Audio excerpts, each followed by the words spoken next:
We continue our series looking at players on the Spurs roster. We're going to put Keldon Johnson in the spotlight and ask what is one thing he has to do this upcoming season. You are Locked On Spurs, your daily San Antonio Spurs podcast. Part of the Locked On Podcast Network, your team every day. Hey, welcome back to Locked On Spurs and Locked On NBA Network. I'm your host, Jeff Garcia, Spurs writer for Ken's 5 San Antonio. Glad to have y'all back, and happy hump day. Halfway through the work week, everybody. Just get through it and you'll be fine. As always, we thank you for making Locked On Spurs your first listen every single day. Free and available wherever we get podcasts. Check us out on iTunes. Where else? Oh, yeah, Ken's 5 Plus app, YouTube. Pick a platform. We are there. Always glad for you to see y'all subscribing. Seriously, the numbers are going higher and higher every single day. Keep it coming. Got the regular season right around the corner. We're preparing you for it with our series. So, yeah, that's what we're going to be talking about today. What is one thing we need to see out of Keldon Johnson this upcoming season? Me and our guest, Rudy Campos of Sweep the League, we're going to be discussing that and more. But before we do that, this episode is brought to you by Game Time. Download the Game Time app, create an account, use code LOCKEDONNBA for $20 off your first purchase. So, as mentioned, Keldon Johnson's on our spotlight today, and he is the veteran. He is the longest tenured Spur on the roster. So you would think by now, he's already rounded to form. But is he already what he's going to be? That's it. Is there any room for improvement after 6 years now with the Spurs? Oh, going on 6 years. Is he who he is? Can we find something they can get better at, or maybe just keep on doing something right? So let's go ahead and bring in our guest. He is Rudy Campos of Sweep the League. Follow him on X at Sweep the League. Rudy, you always do everything right in my book. There's no room for improvement because you're there already. Yeah, I as much as I'm an A plus plus plus everywhere, I always try to find things to correct for myself. So I'm not perfect, Jeff. Exactly. He is with Sweep the League. Follow him on X at Sweep the League. Check out his show on YouTube, Sweep the League, with some cool footage of his time at Big Texas Comic Con, huh? Yeah, it was a lot of fun, man. We had Derek Irvin, obviously one of the hosts of Sweep the League, talking to fans and talking to all the cosplayers and everything. We've got a lot of video posted on our YouTube page, Sweep the League TV. Exactly. Go there right now. Rudy, you're a veteran at this, just like Keldon Johnson, of looking at players and what is one thing they got to improve upon heading into the new season. Now, let's get the obvious out of the way. It's kind of a cheat one if we do, losing weight. Okay, fine. He lost a lot of weight. He looks slimmer and trimmer, no longer the big body or the slim body now. But before we go into your one thing you got to see out of him, you think that was pretty much one of the better things he could have done and did do, losing weight and becoming at least a little bit more silky smooth on that court?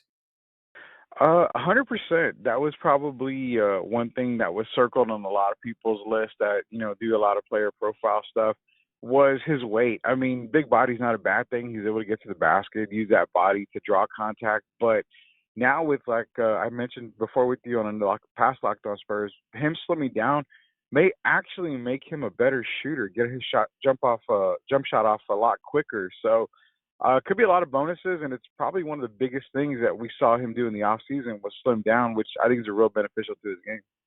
Yeah, you're already seeing it right now on the court, just being able to, add in extra speed, no longer carrying a lot of weight.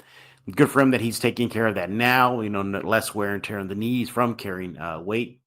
And we'll see how it pans out. But so far, he's looking pretty good through this preseason. Let's dive into it. Rudy, you are the guest. What is one thing you got to see out of Keldon Johnson this upcoming regular season? So the one thing I want to see him really work on is I want to see him putting himself in better situations. And when I say that, he gets into the 3-point line, especially in the corners. He knocks them down at a pretty good rate. But when I say better situations, there's a lot of the game that he really doesn't do on the offensive side. Maybe cut to the basket a little bit more, maybe make better awareness passes to his teammates. Turnovers are, for me, they're not that bad. They're not, horrible. They're not a lot or anything, but I just think it's better situational for Keldon Johnson, putting himself in a better spot on the offensive side. But on the defensive side, I need him to be a little bit more, as Pop would say, nastier. I need him to really get down in the trenches and just make other opponents work hard to get baskets. It seems a couple of times He had a lot of offensive players kind of having his way with him just a little bit, but I think that's what I want to see on both ends of the court for him. It's just putting himself in better situations on the offensive side, but get a little bit more meaner, get a little bit more aggressive on the defensive side. If you're going to take a couple of fouls, take a couple of good fouls, make them work for it, and that's what I want to see out of Keldon. I'm glad you brought up the turnover issue, or at least the turnover point. So far through the preseason, he's in 2 preseason games. He's only averaging 1 turnover per game. And that's Exactly. pretty good. Now, looking at overall, he's gotten better on the court when it comes to turnover percentage. Last year, 9.7%. That put him in the 65th percentile of all other NBA forwards, kind of in the middle of the pack. But again, somewhat of improvement considering in 2022-23 season, he was averaging 10.2% turnover percentage. So he's kind of cleaning that up a bit. No, you're right. Aggressiveness. That's something that Pop highlighted in the first 2 preseason games. Physicality. Got to get physical. Keldon can get physical. We know he likes to attack the basket. We know he can finish around the rim. Slimmer body. Does that mean he's going to get pushed around a little bit more? I don't think so. I think he's really strong and his body's really grown and filled. But yeah, I definitely need to see not just him, but everybody else getting a lot more aggressive and not getting pushed around, because we saw that last year. We saw it over and over again, Pop using physical. We let them bully us. We let them push us around. That Mm-hmm. can't happen. And Keldon Johnson could set a tone for that. Look in the offseason so far, he's averaging 14 points per game in 23 minutes. And again, only averaging a turnover a game. But I'm glad you brought up the assists. Okay, so far in the preseason, he's averaging 1.5 assists. And you look at his overall assist percentage, it's climbing up, which leads to my one thing I got to see is keep on the pattern of Keldon being a facilitator. The numbers show it. So let's go back to the 21-22 season.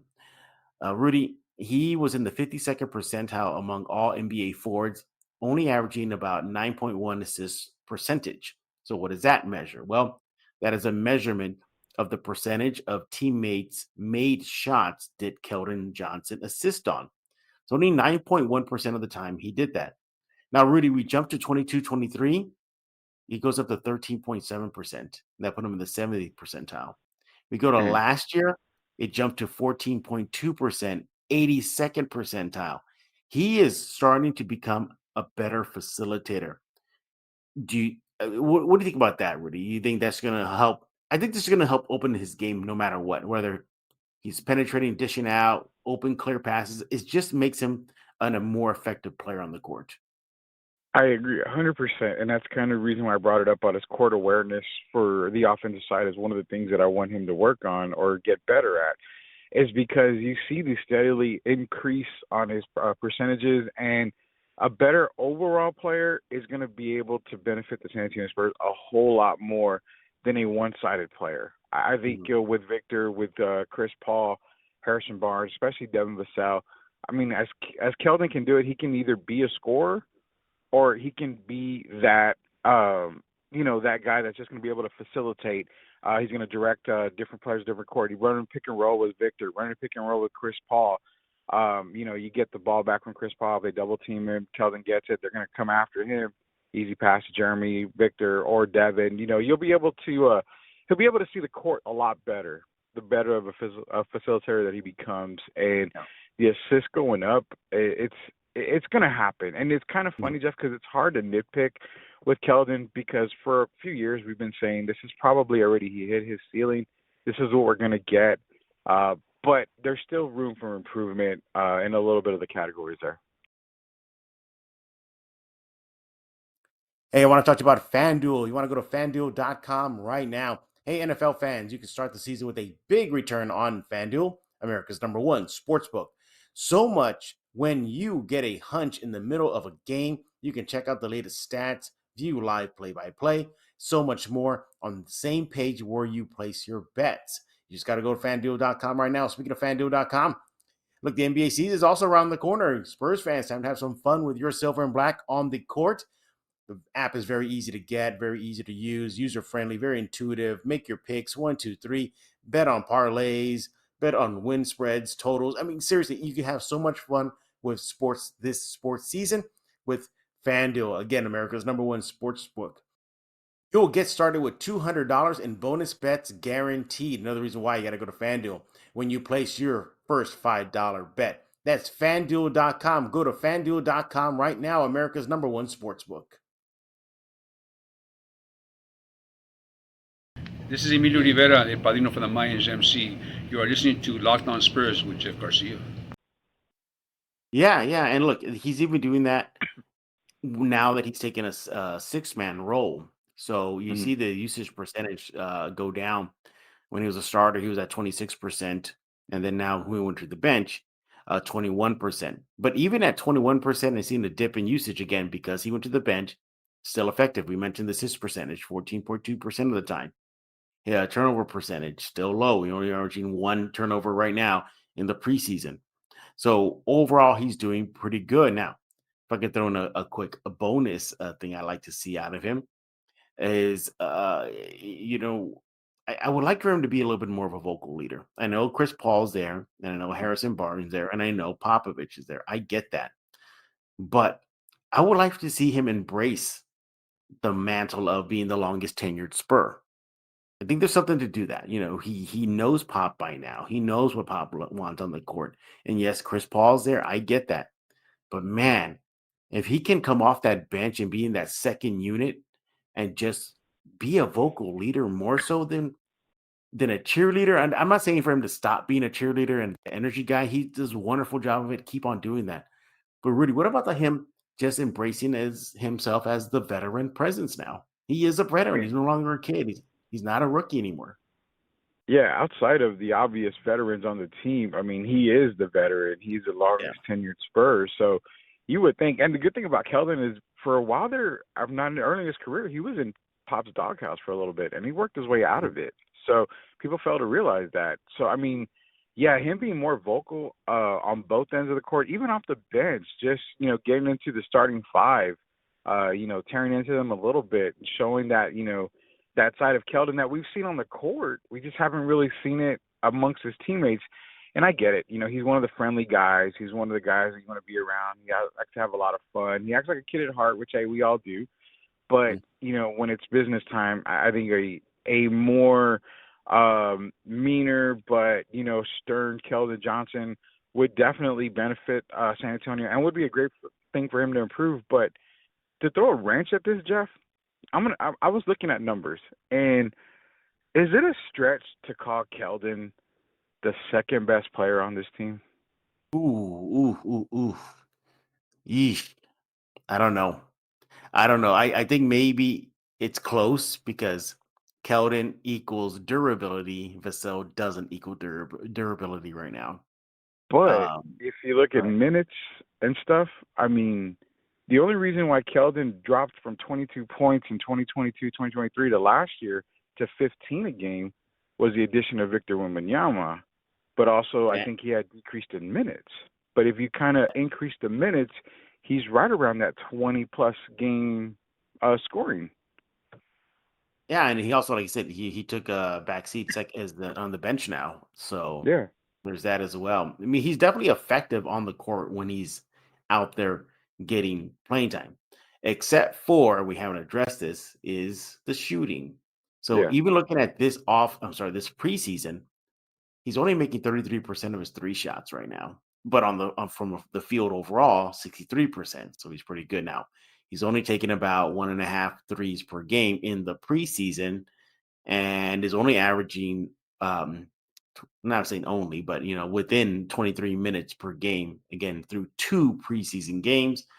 So small sample size, but it looks like, I think at this point, he's in his career, he's just not going to be that knockdown 3-point shooter. I think Spurs fans have to accept that already by now. Yeah, I mean, we've pretty much accepted he's not going to be a big-time knockdown 3-point shooter. But again, that's kind of the reason why they bring in certain people, so they can kind of hold that mantle. But, I mean, if he's not shooting, at a great rate at this time in his career, chances are that he probably won't be. But again, a slimmer Keldon, that jump shot does get affected, and it could be in a good way. So I think we could probably let this season play out, see if that 3-point percentage increases a little bit because of the weight loss. But I wouldn't hold my breath on it. Well, what do you think? You still leaning Keldon as the second best player over Vassell? Well, it's kind of funny because it's going to be a lot of pushback on it. But I mean, if you peel back the curtain and you look at everything, yeah, Devin has gone from 18 points to 19 points a game, whereas Keldon went from 22 to 15. I mean, a lot of that is perimeter game. So Devin's a way better shooter than Keldon. But also, minutes being used. If you give Keldon, pretty much, the minutes he was using or when he was playing as a starter, when he was averaging 22 a game, I mean, the numbers are there. He could be right around a 19-point game player, but then taking shots away from him, because Victor's in town, obviously it's going to dip. And Devin's not going to average, I don't think, 19 this year. If he does, it'd be right at 19, maybe 18, because you've got a couple more mouths to feed. So I don't know. I mean, it's a stretch to say he's the second best player, but if anybody came to me and said he is the second best player, I won't argue it. Well, we look at overall stats between KJ and Devin. Keldon has played 293 games in his career. Devin 239. So it's a little close. Now, Devin averages 13.6 per game in his career, while Keldon averages 16.3. Keldon has the edge in rebounding, 5.5 career versus Devin's 3.7. But then it flips. Assist, Devin's a slightly better facilitator. You might even call it a wash, maybe 2.5 assists versus 2.3 for Keldon. Steals is close. Devin's around 1. Keldon's around 1. Blocks, again, close. It's close. It's close. Believe it or not, the more effective shooter is actually Keldon. He's at 46%. Oh, sorry, 47%. Devin's at 44. But however, Devin's is a slightly better 3-point shooter, considerably better free throw shooter. But again, durability. If it comes down to durability, then Keldon's your guy. And if you look at any roster, whether NBA, Pro, NFL, MLB, whatever, available is the best thing, right? Yeah, and the NBA, the best ability is availability. Yeah. So, yeah, it's interesting. It's close. It's close. But might be a round table discussion for you to have with some guys. That is, and I want to table that one. But look. So you're looking at Keldon going into the 6th season. Can he get better? Sure. We highlighted a couple of them. We could be here all day and nitpick everything. But if he can continue being that facilitator for the second unit to help guys like Trey, Blake, I think that's pretty good. I think that's really, really, really good. But man, that's a good question. Devin versus Keldon, who's the better player? Mm-hmm. Eesh. The numbers are close. I think because Devin.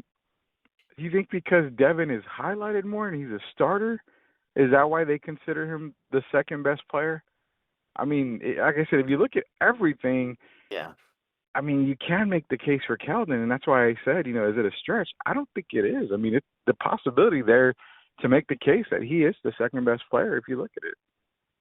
Yeah, I'm still looking at the numbers. It's close. Only where Devin has a clear advantage is free throw shooting and 3-point. Yeah, it's close. It is so. I mean, pretty much, Keldon has a slight edge in points per game, but man, it is close. Yeah, that'd be a good. You know what? I'm gonna write this down, Rudy. This is a great topic to discuss in the future. Locked on Spurs. Hey, but those are our one things that we gotta see out of Keldon. I'm going with him continuing his upward trend of being a good facilitator, while Rudy is looking for him to be a lot more physical on the court. A little side bonus points for being a vocal leader. So there's that as well. But yeah, let us know what you think. You let Rudy know on X at Sweep the League. Check out his show, Sweep the League, on YouTube. Let me know what you think about this topic over at the Locked On Spurs YouTube page by simply subscribing to Locked On Spurs. All right, let's get into some Spurs news, Rudy, that happened, a couple of days ago by now. And that is the Spurs made a deal. Now, a very minor deal, but I mean, seriously, the player that they got from the Kings ain't going to even suit up for the Spurs. So the Spurs, they traded with the Kings. They traded for forward McDaniels, Jalen McDaniels, and a second-round pick. Now, reports are saying that the Spurs are going to waive McDaniels, and rightfully so. You get it. They got to trim the roster down, so he's going to be a Spur for just a second. But the big takeaway from this is another second-round pick. It's another future second-round pick, I think in the 2030s. Oh, man. The Spurs keep on amassing picks. And what frustrates me, Rudy, is they got to use them sometime soon. Hey, I want to talk to you about Game Time. Go to gametime.co right now. Game Time has a new feature called Game Time Picks. Makes getting tickets easier for your favorite live events that much better. Game Time filters out the fluff, so you only get incredible deals on great seats. You don't have to waste time searching through thousands and thousands of tickets. Hey, Game Time has it all. They have the super deal. They got seats view before you buy. They got curated deals to make it easier to find the best price on great seats, the lowest price guarantee, event cancellation protection, job loss protection. You will be pleasantly surprised with this app. Go get it right now. Game Time Picks, again, that's a curation that makes it easier to save more on sports, concerts, comedy, theater. Hey, they have the lowest price guarantee, or Game Time will credit you 110% of the difference. Game Time ticket coverage, your purchase is covered with the most flexible customer service policy in the ticketing industry. Take the guesswork out of buying tickets with Game Time. Download the Game Time app, create an account, use code LOCKEDONNBA for $20 off your first purchase. Terms apply. Create an account, redeem code LOCKEDONNBA for $20 off. Download Game Time today. What time is it? It is game time. Hey, what's going on? I'm Josh Dela Cruz from Blues, Clues, and You, and you're listening to Locked On Spurs with Jeff Garcia. Yeah, they got to use them. And again, I pointed to you've heard me say it to you a million times, 2025, and that's the reason why this trade happens is because of 2025. See, the Sacramento Kings needed to clear some cap space. Why? De'Aaron Fox turned down an extension from the Sacramento Kings, knowing going into after this this season, he's going to be able to get a bigger max contract. Now, what does that mean? That, yeah, he can get a bigger max contract from the Sacramento Kings, but we've been screaming it for a while. The rumors are that, he loves San Antonio. He has ties to San Antonio. So if the Kings want to re-sign him, they've got to free up money. But also, if they ever want to do a sign and trade with any team, they're going to need the cap space to basically absorb other people's contracts. So this is a money thing for Sacramento. I'm not saying, any deals are going to be made right now, but they've got to get their books ready for the summer of 2025 because, remember, they just added DeMar DeRozan. They've got Sabonis. They got Keegan Murray is going to be coming off his rookie contract. So they're going to want to have to pay Fox, and they're going to pay him a pretty penny since he declined that extension. So, yeah, Jaden McDaniels, I already saw people, he's going to fit here in the lineup. The guy's not even making it to San Antonio. He didn't even get on a plane, put it that way. So he's not in San Antonio. But, yeah, this whole Kings thing, it's very, very good to look into it, and it's going to be like a puzzle. You got to put it together. Yeah, for me, again, just amassing more picks. And when I say frustrated, is I'm thinking you got to burn them. You can't use every single pick, guys. You can't. You just keep on getting younger and younger and younger. You're going to have to flip them soon. So this is where I think that perhaps it could happen in the trade deadline this year. Maybe the new off season, once this current season is ending, they got to use them. But I think at last count, they have like something about 11 or I think maybe 18. It's just ridiculous amount of picks they have, first and second round. But it's a minor deal, but that's what Brian Wright does. And so far in his tenure, he's showing that he loves to amass draft picks, and he did it. Now, look, the Spurs helped the Kings. They facilitated it. You mentioned, making cap space for the Fox in the future. But, man, I'm just seeing, like, Spurs do something with this. Do something with this. But we'll see what they do. In other Spurs news, the Spurs waived to get the roster Nathan Mensah. Not much there. He only played one preseason game. You'll see a lot more stuff like this popping up. The Spurs got to trim down that roster. I think it's at 21, I think. So don't be surprised if the Spurs make a couple more moves. Wouldn't be surprised if guys like Mensah or whoever else they cut in the future, Rudy, go to Austin. I mean, that's usually the path there. And then finally, in other Spurs news, Chris Paul, he showed his appreciation for the murals that fans have created for him. I got a chance to talk to him last week, and I asked him about that. I go, hey, are you aware that there's murals in your honor here in San Antonio? He said he knew of one. And when I told him, hey, there's two of them. And he goes, oh, okay, I didn't know there was two of them. And I did ask him, hey, are you going to go visit them or have you visited them? He says, no, I haven't, but, maybe it's on my to-do list. He looks at the Spurs staff and they all kind of nod their head like, yeah, you're going to go see them. But, what a better way to welcome players. I mean, that's like the San Antonio way to welcome players is with a mural, right? I guess. I mean, I've been in San Antonio 45 years roughly, and I don't have a mural. What do I have to do to get a mural? What does Jeff have to do to get a mural? I could draw a stick figure on my it's a good thing. It's kind of a San Antonio tradition now. It started with murals going up for Tony and Tim and David. We saw the Coyote have one. Everybody that becomes a Spur usually gets a mural, so it's kind of a tradition now. Which no problems with it. It's just something that San Antonio does, and there's no issues with it at all, man. Hey, be shocked, Rudy. Former Spur Kawhi Leonard is going to miss the preseason, the entirety of it. Are you serious? I put all my money that he was going to play 82 games this year.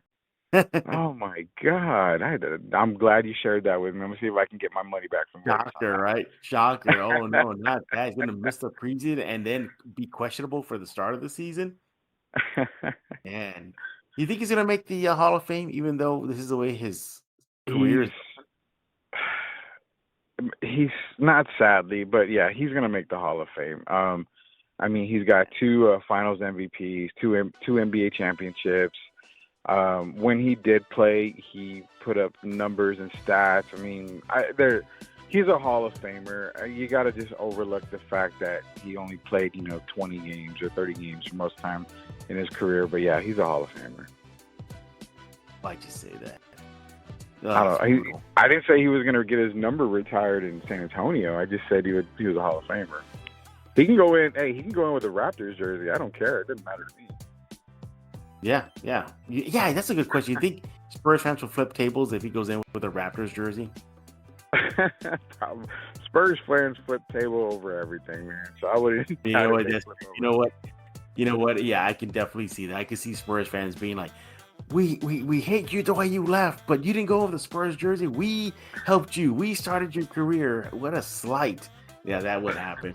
He is Rudy Campos of Sweep the League. Tell us what's going on with Sweep. Any more of those Big Texas Con videos you're going to be releasing soon?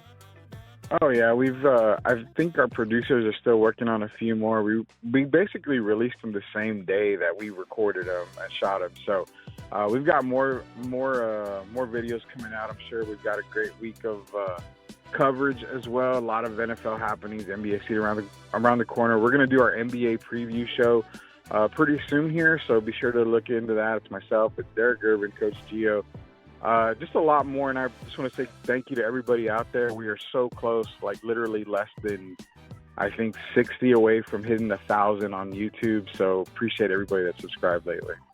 Go help Rudy out. Sweep the League on YouTube. Help them get those numbers up and get to 1,000 and more. Rudy, we thank you for taking time out of your schedule. That's why he's doing it from a car, everybody. He's at work. He's just taking a little bit of break to join us here on Locked On Spurs. But other than that, yeah, check him out on X at Sweep the League. We'll be back tomorrow talking all things silver and black as the preseason continues, getting you ready for the regular season. We haven't put one name on the hot seat yet. Could that be Wemby next? Ooh, could Wemby be next? Well, we'll see who's left on the roster. Well, maybe we'll throw him on the fire, or maybe just recap the preseason game versus the Heat. We'll know. You'll know. But thank you for making Locked On Spurs your first listen every day. Ken's 5 Plus app, YouTube, iTunes, Spotify. Pick a platform. We are there. And yeah, check out the rest of the Locked On NBA podcast. The regular season around the corner, from Locked On Celtics, Locked On Bulls, Locked On Rockets. There are so many NBA teams that you want to go subscribe to, all Locked On NBA podcasts. So for Rudy Campos, I am Jeff Garcia. We're going to put a lock in this episode of Locked On Spurs.